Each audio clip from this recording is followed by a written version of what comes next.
kan. Tapi dilakukan nggak nih Wahabi? Maulid bahasa lama, ada nggak ngundang klub malam? Maksudnya orang-orang di situ diundang ke pengajiannya? Mereka ya enggak? Ya nggak ada. Mereka teori-teori aja, ngomong aja ya kan. Assalamualaikum warahmatullahi wabarakatuh. Halo teman-teman, ketemu lagi dengan Doa Bang Deso ya di channel Mr. Coach. Yuk mari kita ngobrol di channel ini. Yuk mari kita siapkan kopinya yang kental ngolah pikir dengan share dan serius tapi santai. Oke. Kali ini tantangan Gus Iqdal yang nyuruh hari pas itu. Ayo, hujat lagi. Dijawab ya oleh Ribas, dihujat lagi. Oh, ya. memang spesies memang langka langka. Orang demi mengumpulkan massa, demi mengadakan suatu majelis agar didatangi banyak orang, agar diminati banyak kalangan, melakukan berbagai macam kemungkaran, teman-teman. Ketika saya mengucapkan kalimat kemungkaran, pasti di antara mereka, si paling benar sendiri, si paling tidak pernah salah. Saya bukan mengaku tidak pernah salah. Saya tidak mengaku sebagai orang yang selalu benar. Tapi di sini saya tahu mana benar, mana salah, teman. Intinya orang-orang itu, jika Anda mengkritik keburukan orang dalam suatu madhab, kenapa orang mengatakan Anda sok benar, Anda sok suci? Bukan berarti diri Anda yang diomongin, tapi di madhab Anda, di kelompok Anda. Kenapa keburukan, bahkan kengeyalan di madhab Anda itu Anda tidak kritik?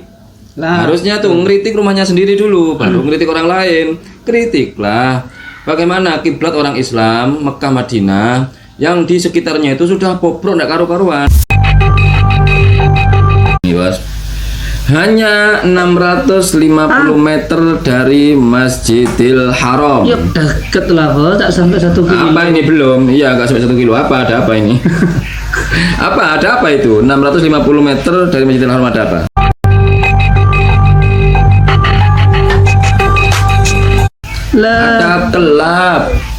Ada kelab malam, Renlong yang pertama di Mekah.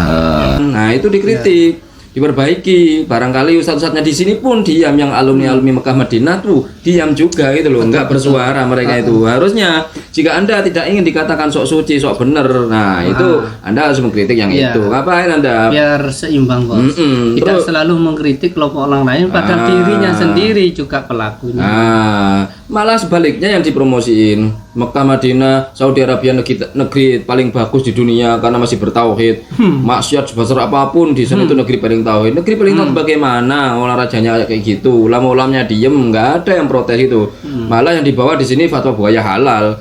Sekarang ini ada fatwa Lajnah Daimah, fatwa terakhir dari kerajaan Saudi, ulama-ulama di sana itu semua yang memang hidupnya di air halal, termasuk buaya. Ngapain? Allah. Majelisnya yang dimana demi mengumpulkan orang, demi mengumpulkan massa, demi mengadakan suatu majelis agar didatangi banyak orang, agar diminati banyak kalangan, melakukan berbagai macam kemungkaran, teman-teman. Sedangkan kelompok Anda demi mendapatkan umat, demi mendapatkan pengikut, ya kan, demi mendapatkan jamaah yang lebih banyak, kelompok Anda, ustadz-ustadznya balah apa? Melakukan fitnah dan banyak kebohongan. Itu apa enggak kemungkaran itu? Justru bohong itu adalah dosa yang besar, dosa yang sangat besar. Berarti ya kan? di antara minal kabair. Iya, minal kabair, bohong itu. Dan termasuk juga tanda-tanda orang munafik. Nah, jika orang munafik berdakwah ingin nyari jamaah, kemudian dia nyerang kelompok lain, yang di sini buzzer-buzzernya nyerang keburukan-keburukan yang ada di kelompok itu. Ini apakah bukan dengan cara mungkar? Jika Anda mengkritik orang lain, katanya mencari pengikut, mencari jamaah dengan mengadakan kemungkaran, justru kemungkaran di kelompok Anda, di firqah Anda itu malah lebih fatal, dosanya lebih besar, kemudian lebih parah. Kenapa lebih parah? Karena dibungkus dengan nilai-nilai kebenaran. Itu yang viral, karena dia tahu pasar media sosial khusus bagi jemaahnya Iqdam. Nggak tahu kenapa dia ini selalu membuat sesuatu yang viral, karena dia tahu pasar media sosial, teman-teman. Iqdam ini tahu pasar media sosial. Untuk viral harus begini, untuk menjadi lebih terkenal caranya begini-begini. Ya, dia melakukan hal itu. Dan it's work, ya, itu berhasil. Ketika kita memberikan bantahan seperti ini, tapi sebelum itu kita coba dengarkan seperti apa aktivitas kegiatan yang mereka lakukan. kenapa saya mengatakan mereka ini adalah kaum ngeyeliun, ya, karena mereka selalu saja membenarkan musik, teman-teman. Karena kalau kita mengaku sebagai orang yang bermadzhab kepada Imam Syafi'i, ya Imam Syafi'i mengharamkan yang namanya musik, tapi mereka melakukan musik-musikan itu, teman-teman. Ini masih aja narasinya kayak gini ya. Pancet. Ya, mereka mengaku bermadzhab Imam Syafi'i. Syafi'i dan Syafi'iyah. Syafi'iyah itu lebih luas. Kalau Imam Syafi'i itu satu orang. Kalau Syafi'iyah murid-murid Imam Syafi'i. Anda itu gimana? Yes. Anda lihatlah di NU itu ya. Mazhabnya apa yang dianut? Ya. 4. NU itu menganut mazhab fikih yang 4. Baik Syafi'iyah, mazhabnya loh ya, bukan imamnya lagi, tapi mazhabnya Syafi'iyah, Hanabilah, Malikiyah, dan Hanafiyah. Gitu loh. Imam Ghazali sendiri menghalalkan musik, itu Imam Ghazali. Banyak di antara Syafi'iyah yang menghalalkan. Kenapa Anda mengulang-ulang narasi yang sama? Ibaratnya apa? Ini sudah narasi sampah Anda ini. Betul, Karena apa? Sudah lama dan sudah lama kita bantah bulat. Ini narasinya masih sama kayak gitu-gitu aja, Orang nggak ada kemajuan. Ya. terburu-buru menyalahi orang. Ayo baca Bang Eri ya. Agak cerdas dikit bener. Kan di dalam mobil yang mau baca gimana ya kan, Iya. yang penting konten aja dia kan gitu, nggak ada referensinya, itu aja yang disampaikan ya kan, musik itu aja sudah. Kan mengenai Kusikdam katanya tahu media sosial sasarannya. Iya. Lawan Kusikdam aja AdSense dari YouTube nggak pernah ngambil, Lah, nggak diambil AdSense-nya YouTube itu sama Kusikdam. Ya diambil siapa ya? Diambil timnya. Kusikdam nggak ngambil apa-apa dari YouTube.